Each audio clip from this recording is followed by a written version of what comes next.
ఫిబ్రవరి 27వ తేదీన కృష్ణా గుంటూరు జిల్లాల శాసనమండలి గ్రాడ్యుయేట్ ఎమ్మెల్సీ ఎన్నికల్లో పీడీఎఫ్ ప్రోగ్రెసివ్ డెమోక్రటిక్ ఫ్రంట్ అభ్యర్థిగా ఉద్యోగ ఉపాధ్యాయ పెన్షనర్లు కార్మిక తదితర సంఘాలు ప్రజా సంఘాలు బలపరిచిన అభ్యర్థిగా పోటీ చేస్తున్నారు.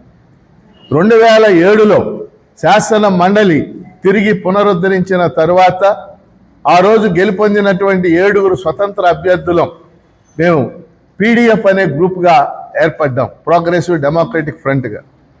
గత 18 సంవత్సరాలుగా 14 మందిని పీడీఎఫ్ తరఫున ఎమ్మెల్సీలుగా గెలుపొందటం జరిగింది.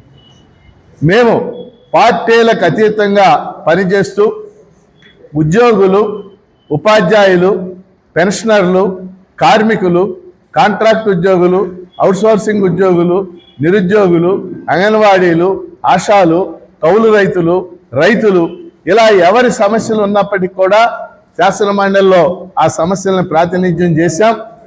శాసన మండలి వేదికగా వాటిని ప్రస్తావన చేశాం. శాసన మండలి వెలుపల జరిగే ఉద్యమాలకు కూడా మేము సంపూర్ణ మద్దతు ఇవ్వటం జరిగింది. ఇప్పుడు ఆంధ్రప్రదేశ్ శాసన మండలిలో 10 సీట్లు గ్రాడ్యుయేట్స్కి, 10 సీట్లు టీచర్లకి రాజ్యాంగం ప్రకారం ఉన్నాయి. ఈ 10 సీట్లలో సాధారణంగా ఉద్యోగులు కానీ లేకపోతే ఉపాధ్యాయ ప్రతినిధులు కానీ లేకపోతే నాలాంటి అధ్యాపకులు కానీ పోటీ చేయటం ఒక ఆచారంగా వస్తుంది. కానీ ఈరోజు రాజకీయ పార్టీలు కూడా ఈ సీట్లలోకి పెద్ద ఎత్తున ప్రవేశించడం మనం చూస్తూ ఉన్నాం.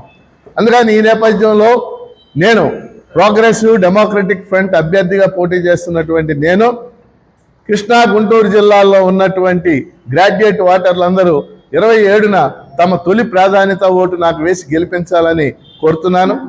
నేను ప్రత్యేకించి ఈ ప్రాంత అభివృద్ధికి కృష్ణా గుంటూరు జిల్లాలు కానీ ఈరోజు పల్నాడు జిల్లా ఏర్పడింది. పల్నాడు జిల్లా అభివృద్ధి సమీక్షా సమావేశాల్లో కానీ జిల్లా పరిషత్ సమావేశాల్లో కానీ శాసన మండలి సమావేశాల్లో కొన్ని అనేక సమస్యలు ప్రస్తావించడం జరిగింది. పల్నాడు జిల్లాలో వరికిపూడి సెల అనేటటువంటి ప్రాజెక్టు ఖచ్చితంగా ఎత్తిపోతల పథకం అమలు చేయాలని అనేక సార్లు డిమాండ్ చేయటం జరిగింది. అలాగే పల్నాడు జిల్లాలో ఒక పీజీ సెంటర్ పెట్టాలని, కొన్ని విద్యాలయాలు గవర్నమెంట్ విద్యాలయాలు గవర్నమెంట్ పాలిటెక్నిక్లు ఏర్పాటు చేయాలని కూడా ప్రభుత్వానికి అనేక సార్లు రిప్రజెంట్ చేయటం జరిగింది. ఈ ప్రాంతంలో ఉపాధ్యాయ ఖాళీలు కానీ మరి పాఠశాలలో మౌలిక వసతులకు సంబంధించి కానీ ప్రస్తావించడం అనేది జరిగింది. అందువలన నాకున్నటువంటి అనుభవం, ఈ 2 జిల్లాల పట్ల నాకున్నటువంటి అవగాహన, ముఖ్యంగా నిరుద్యోగులకు సంబంధించిన సమస్యలు, డిఎస్సీలు, జాబ్ క్యాలెండర్లు, గ్రూప్ 2 పరీక్షలు, ఇలా ఏ ఇష్యూ ఉన్నా గత 18 ఏళ్లుగా ప్రభుత్వానికి ప్రాతినిధ్యం చేస్తున్నాం. ముఖ్యంగా గత 6 ఏళ్లుగా అనేక ఉద్యమాలు మేము చేయటం జరిగింది. సిపిఎస్ రద్దు కోసం అనేక ఉద్యమాలు చేసాం, అరెస్టులు అయ్యాం, కేసులు ఈ రోజు కూడా సిపిఎస్ కేసులు నడుస్తూనే ఉంది.